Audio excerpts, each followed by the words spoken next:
Hello, and welcome back to France Made Simple, the podcast where I demystify life in France, debunk some of the many myths that surround living here, and basically tell it like it is.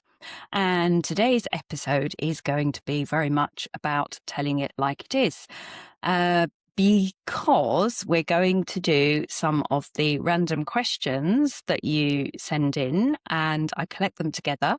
And then when I've got enough, I try and answer them. And I always answer them absolutely honestly.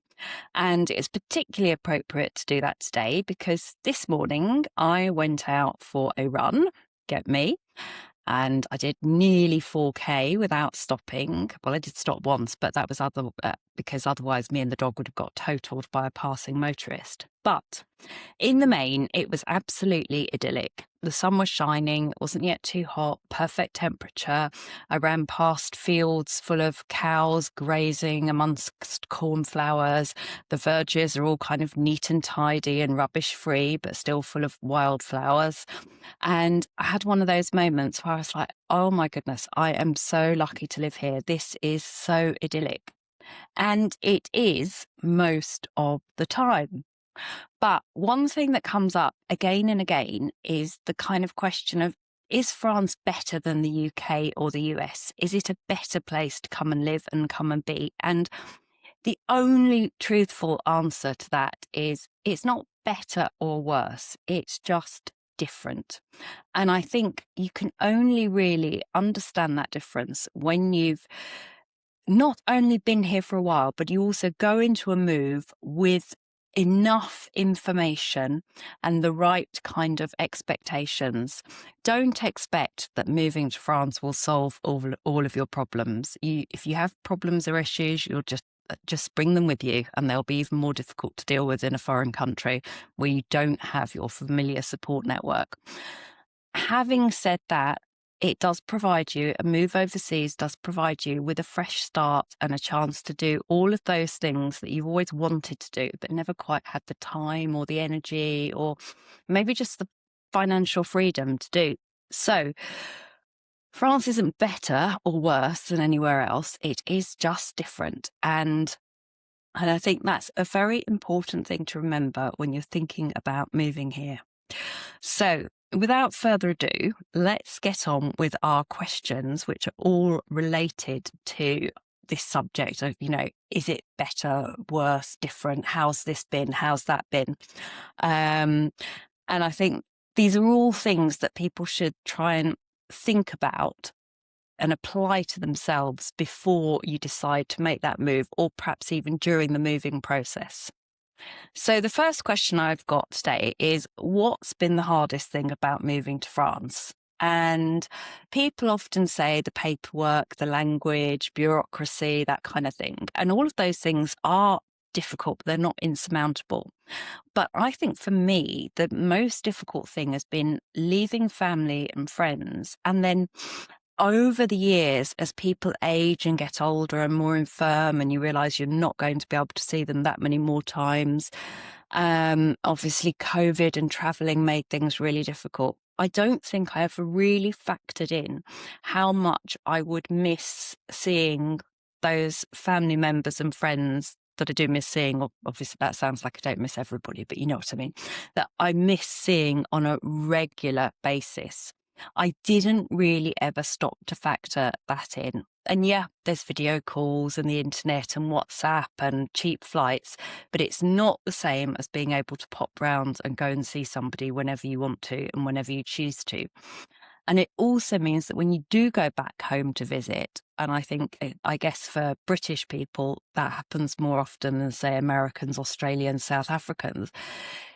But it's probably even more so the case for them that when you do go home to visit, you become like the, president of whatever on a state or the queen on a state visit. If it's Monday at 10 o'clock, it must be this person. And then at 2 o'clock, I need to be there. I mean, okay, you're not opening factories or kissing babies, but it's pretty much the same. It's a kind of non-stop social whirl, which can be absolutely exhausting, and you always feel like you've never quite had enough time. So I think that's been one of the hardest things for me. And what made it particularly hard was Brexit, actually, because prior to that, my amazing aunts would every year send us a massive Christmas parcel, which was really important for the children to kind of create that link with home and their family members. And they would always squeal with delight when it turned up in early December, and that kind of marked the start of the festive season. And obviously, since Brexit, it's just simply not economically viable to post gifts to people in France anymore. And that's stopped. And that's been really, really sad, actually. I know it sounds like a really stupid thing, but it is different when you get a present that's come via Amazon as opposed to some knickers that your aunt has gone to Marks and Spencer's and chosen and found the right size and the right colour and the right shape and wrapped up and then popped a couple of thermal tops in as well because she thought you might like those. So thank you very much to Auntie Claire and Auntie Sarah for all those years and years, decades of Christmas parcels. And I'm very, very sad that Brexit fucked it right up. So yeah, that's been hard. I know it sounds trite, but it really has made a difference. And the kids would all concur with me on that one. Now, the next question was, what's been your biggest triumph? Well, I don't know, in life or since I've been in France. But if it's since I've been in France, then I'd have to say that it is still being here 24 years on. Well, wow, maybe I should have a 25th anniversary party. It was very difficult initially because I separated from my first husband, who is the father of my kids, and I found myself living alone in a tent with a 1.5-year-old and 2 small children. We had a house, but there was no staircase, so I couldn't get upstairs to sleep inside. And there were bare concrete floors where my son was crawling around on his hands and knees. But I didn't give up. And it never really occurred to me to go back. I am quite obstinate and stubborn. And once I've decided to do something, I do tend to stick at it. I had no visible means of income or support. The farmer opposite gave us 2 enormous sacks of potatoes and an enormous sack of onions. And me and the kids lived off potato, cheese and onion for that first winter. But we did it. And then I worked out how to access family benefits and started working and started generating a very small pittance of an income. But it started, and really, I never looked back. So I think I would have to say that my biggest triumph is definitely still being here and having made it work for me and for my family. And that is something that I am actually quite proud of. So go me. That's 2 things I've said go me about so far today. One's going running and the other's still being here 24 years later. Right, the next one is, what advice would you give someone thinking about moving here? And this one made me kind of go, oh my God, how long is a piece of string? Okay, so I've talked about this in previous episodes and we've gone over a lot of the practicalities, but I would say get your paperwork in order, get your ducks in a row financially, make sure that you know where you're going to be in terms of tax liabilities, investment possibilities / limitations. Ideally, keep a property in your country of origin because you never know. Circumstances change, life changes. You may want to go back, and the housing market may have priced you out of an easy return. And this is something that I see a lot with people who would like to go back now they're getting older.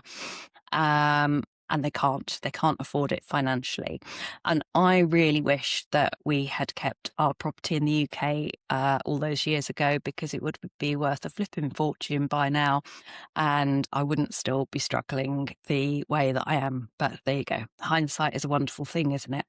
And as I always say on this podcast, I've made all the mistakes, so you don't have to. So get your ducks in a row financially.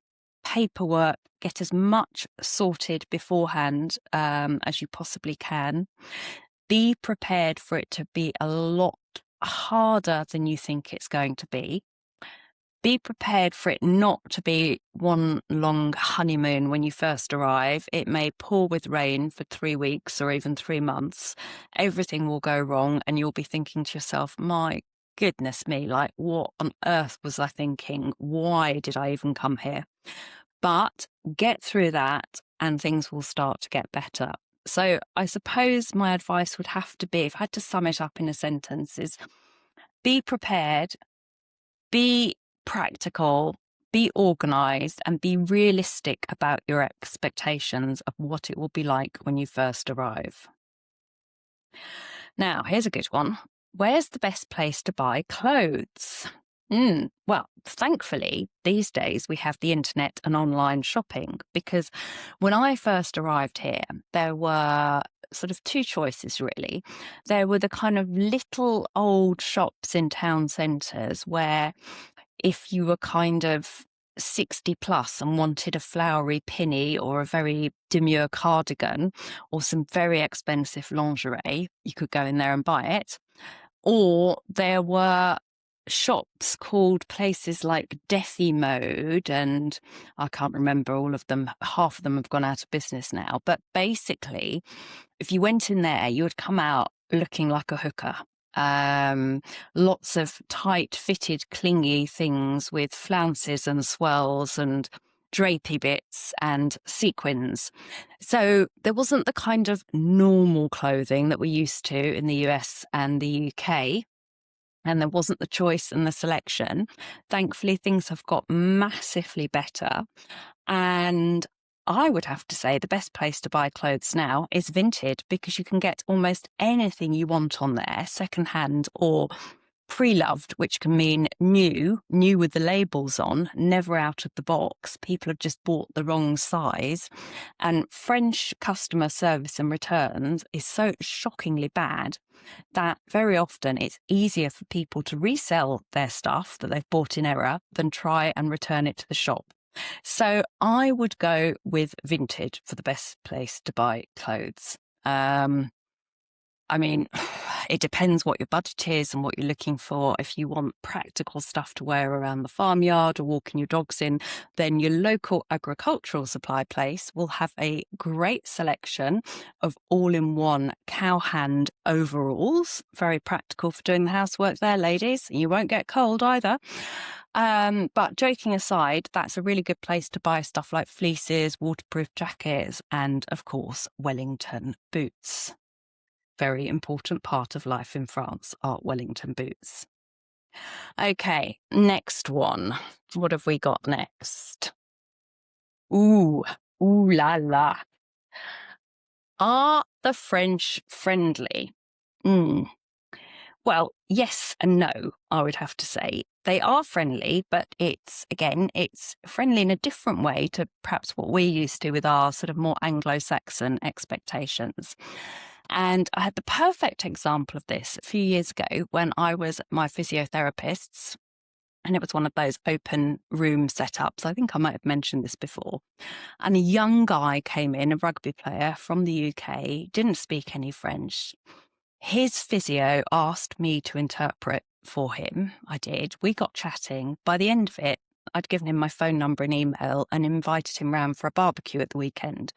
And my physio was absolutely gobsmacked / appalled / worried for my personal safety. And he kept saying things like, "But what will your husband think?" And I said, well, he'd be very pleased that I've invited this sort of lonely 20-year-old round for something to eat and meet my son.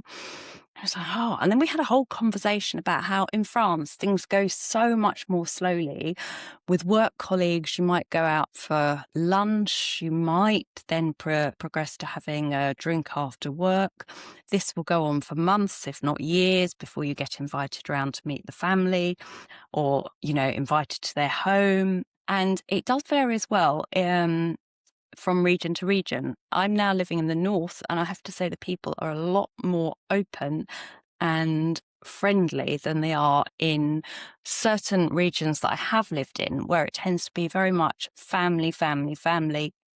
And you can have perfectly nice neighbours that really like you and you really like them, but you won't be invited to their family barbecues or Sunday lunches or any kind of event or occasion at their home, let alone just dinner, for decades, if ever. And that's really quite hard to get your head round when you're British and quite used to just kind of issuing invitations. And, you know, the same goes for the Americans, are just like, hey, come over, let's grab some beers and chuck some steaks on the grill. And, you know, it's more formal in France. Once they are your friends, they are proper friends and they will do anything for you type of friends. But there are these social barriers that it does take quite a while to break down and to get through.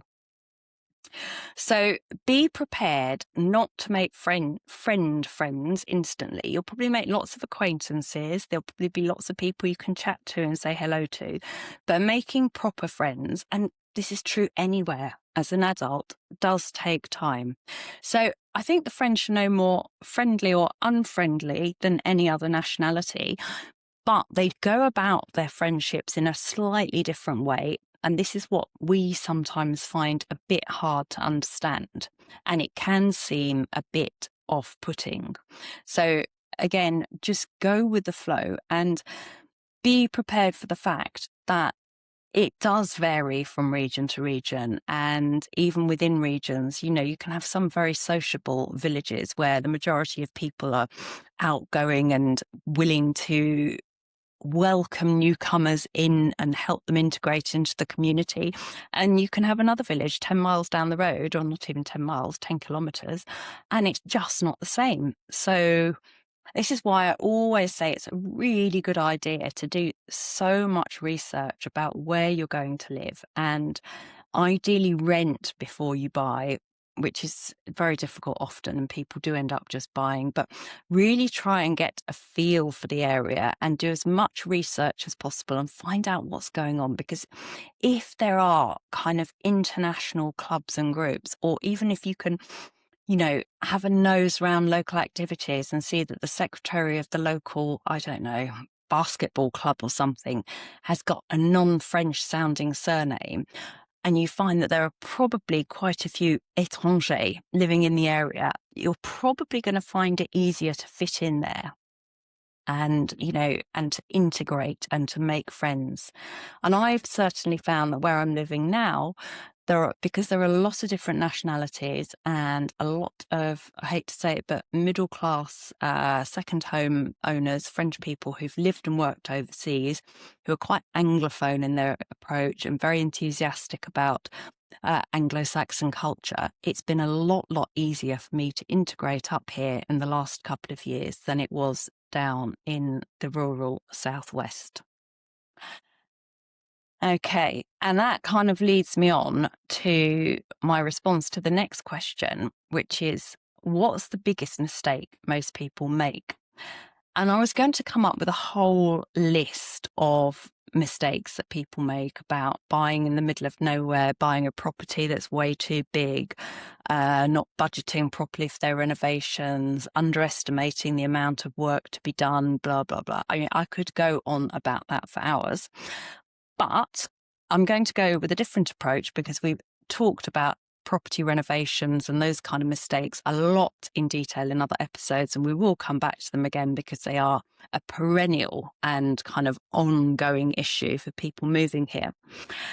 But I'm going to go with the biggest mistake people can make is not researching their area or opting for an area where there is already a large expatriate Anglo-Saxon community.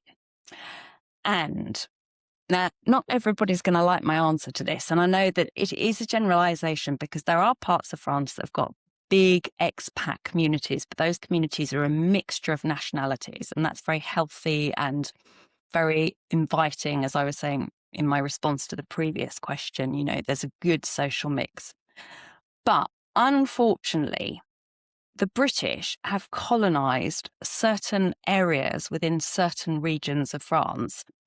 And I think that the mistake people make is they move to these type of regions very often because properties are cheap. The properties are cheap because economically they are deprived. There are no particularly, you know, good work career opportunities for young French people, they've all left those regions. So there's a shit ton of beautiful old houses ready to be renovated at bargain prices. So the Brits arrive. Estate agents know they can sell the beautiful old stone houses at bargain price plus the little British price, the Brit tax. So they encourage more people, more come, and then you get British bars, British restaurants, British fish and chip vans, blah, blah, blah. Now, that's all well and good, and it can be a real boon when you first arrive somewhere and you find people speaking the same language. But this is my caveat at this point. Be very aware that just because you share a common language doesn't mean you're going to have anything in common with those types of people. And I can say this with hindsight because I spent the first couple of years when we were in France stopping to chat to anybody and everybody that spoke English and swapping phone numbers and arranging to meet up, and then realizing that, oh my goodness, these are the type of people that in the normal course of things I would be crossing the road to avoid. And then I had to extricate myself from those situations. So I think it's a very big mistake to aim to integrate, aim to move to one of those type of communities or areas. And pretty much within the Dordogne, Poitou-Charentes, Limousin, Normandy, Brittany, there are those kind of micro clusters, if you like, of Brits living in certain towns and villages. And they do have a certain reputation, shall we say. Now, I have a village that is about, well, I suppose about 40 minutes drive. It's not very far as the crow flies, but it's maybe 35, 40 minutes drive from where I live, inland. Now, as soon as you go inland, this part of France on the coast is quite expensive. And as soon as you go inland, property prices drop. And, you know, it's a lot easier for people to get a lot more bang for their buck. So those kind of areas do attract the British. And then once you've got one lot there, you get another lot, as I said previously. So this particular place has been quite notorious as an enclave of, shall we say, Brits of a certain type for the last few years. And, you know, you've got 3, 4 bars, restaurants, all run by British owners, which would all be fine if they weren't all busy getting twatted and wife swapping as well, which is why one of my friends who's an estate agent refers to it as a den of iniquity. And when she first said this, I thought she was exaggerating, and I started laughing and she said to me, no, seriously, sometimes when I get really nice clients and I know that this is going to be the wrong fit for them, I actually tell them not to buy there, even if it means I'm going to lose a sale. And I was like, oh my goodness, is it really that bad? And she said, yes, there's even a dogging circle. At this point, I choked and spat my coffee across the table. We were having coffee in a bar at the time. I said, no, you are joking. And she said, no, I'm serious. They have brought le dogging to France. So I then thought, well, maybe the French do le dogging, but no, apparently they don't. Anyway, I've told a few people about this, and I've told, you know, French people I know that this is going on down the road, and they're like, nah, you know, Catherine's exaggerating as per usual. No, some very nice British people popped round that I'd met through the Survive France website. They popped round last week to pick up some of the jars of honey they've bought. Oh, and a quick plug for my honey there. Actually, no, I'll finish my dogging story and then I'll get onto the honey. And we got onto the subject of this place because they'd bought on the outskirts slightly by accident, not knowing quite how bad it was till they got there. And they said, oh yeah, it's all going on there. It's a den of iniquity, which I just couldn't quite believe, but I've now heard it from, and I don't want to see the evidence if anybody out there knows where I'm talking about and is going to send me any footage of people in the woods doing things they shouldn't be doing.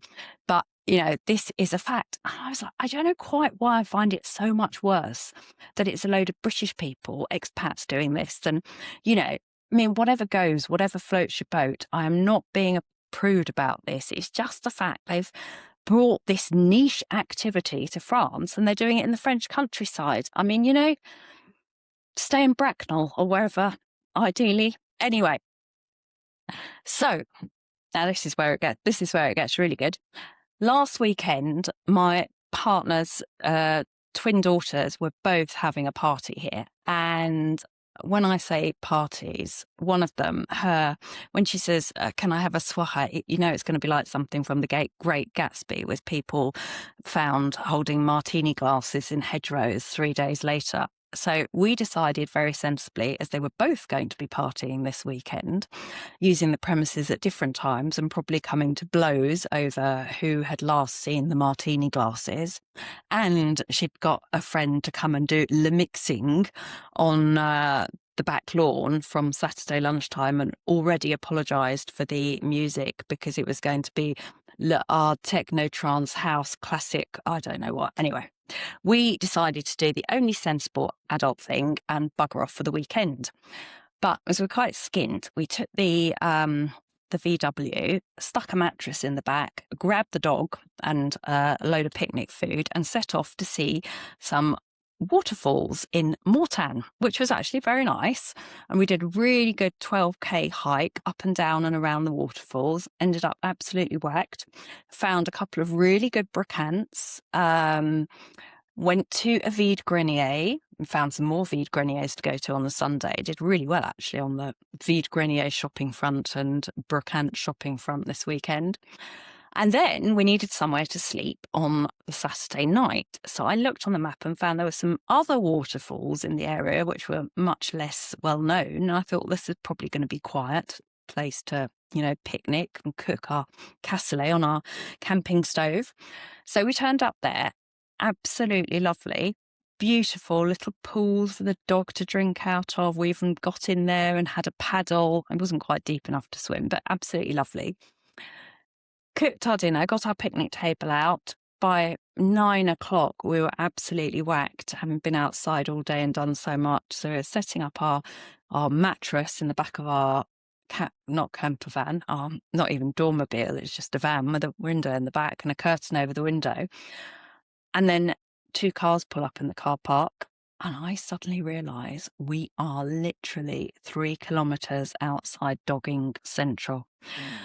At which point I didn't know whether to be panicked or get the giggles. And Monsieur, I don't think he'd really believed me when I started telling him months ago about all this sort of circle of vice that's going on down the road amongst the expat community.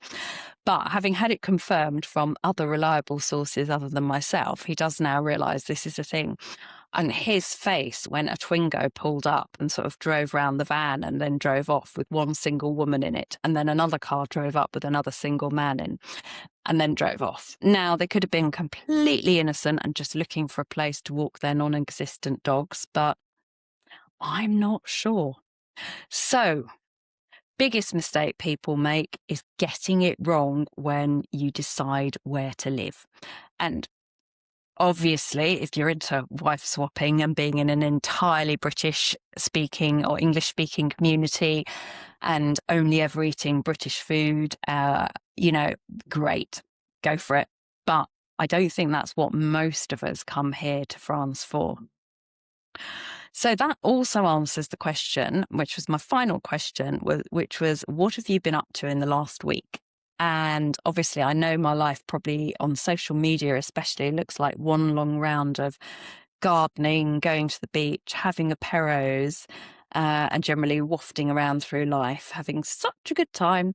But I have actually done a ton of work this week. I've been camping and survived the notorious car parks of the, I can't think of the right word, of the dubious locality that is down the road. And I have done a lot of Little House on the Prairie style of harvesting of green beans, which are still producing, needless to say. We've also realised that actually 7 or 8 courgette plants was a bit of a mistake. Last year we had 3 or 4 and we thought it was just about enough, but we could have had some more. So this year we doubled it, and I have never seen so many flipping courgettes in my entire life. We have been giving them away left, right, and centre. People, every time somebody comes, they've been like had courgettes shoved at them. Obviously, we can't give them to anybody local because they've all got courgettes as well, and nobody wants them. But today at lunchtime, two guys who were sons of an old friend of somebody turned up at the house, and we were like, "Oh, would you like some courgettes to take back to Paris with you?" Thinking they don't have courgette plants in Paris on balconies. So we're like, "Yes, please." So we got rid of another 4 or 5 kilos. So if anybody wants courgettes and they are in Lower Normandy and want to pop round, I will happily give you some courgettes and make you a cup of tea, and maybe even something stronger depending on the time of day, and give you a load of scurrilous gossip about what's really going on in rural France. So I think that's about it. I've answered all your questions. Please do keep sending those questions in. I really love getting them, and it's always really interesting to see what people want to know. And I did mention honey earlier. In between picking green beans, we've been making honey, or the bees make honey. I've been putting it into jars and sticking labels on. I'm selling the honey. I have a little official label and everything. You can either collect it from Lower Normandy, quite close to Avranches, or I can stick it in the post for you. So if you'd like some honey, leave me a note in the podcast comments and I will get in touch and send you some honey. It is amazing, and there's nothing like home produced honey in terms of health benefits as well as taste and everything else. And I can guarantee it's been made in the garden from my bees in the beehives who've buzzed around and do whatever bees do with lots of lovely flowers. So yeah, if you want honey, let me know. That's it from me. Have a great week. I will leave you with one last quote that I actually overheard at a dinner party a couple of weeks ago, which reduced me to the kind of tears of laughter where they're coming out of your nose as well as your eyes, and you actually think you're going to have a tenor lady moment. And somebody said, we were on the cheese course, they said very thoughtfully afterwards, "It's a good cheese, but a bad camembert." And I just thought, how? I can't even explain why this is bizarre and funny to a non-French person. And everybody was looking at me like, "But yeah, what is strange about making that comment about a cheese?" And I thought, this is what living in France is really like. This is the cultural differences that we're never going to get over. Why I find that hysterically funny, and they find it normal. So on that note, I hope you have a good week. I hope it's full of lots of fun as well as everything that is normal here. If you're at the start of planning your journey to France, do feel free to fire off any questions or even suggest subjects for podcasts coming up. I'm always willing to take those on board and I'm trying to put a couple of specifically requested episodes together at the moment. Do keep in touch on Facebook, Instagram, or whatever. Facebook, Instagram, social media. I'm pretty much everywhere most of the time these days. And if you do have anything to say about life in France, please say it. It makes it so much more interesting when we get community interaction. And one last thing, please do give us a follow on Spotify and ideally leave a review on Apple. It's really helping to boost our numbers and get more people along and listening. Thank you very much for listening. Thank you as always to our sponsors, Fab French Insurance. And if you do come to France, you will need insurers. So they are fabulous. Thanks a lot for listening, and I'll see you next time. Bye bye.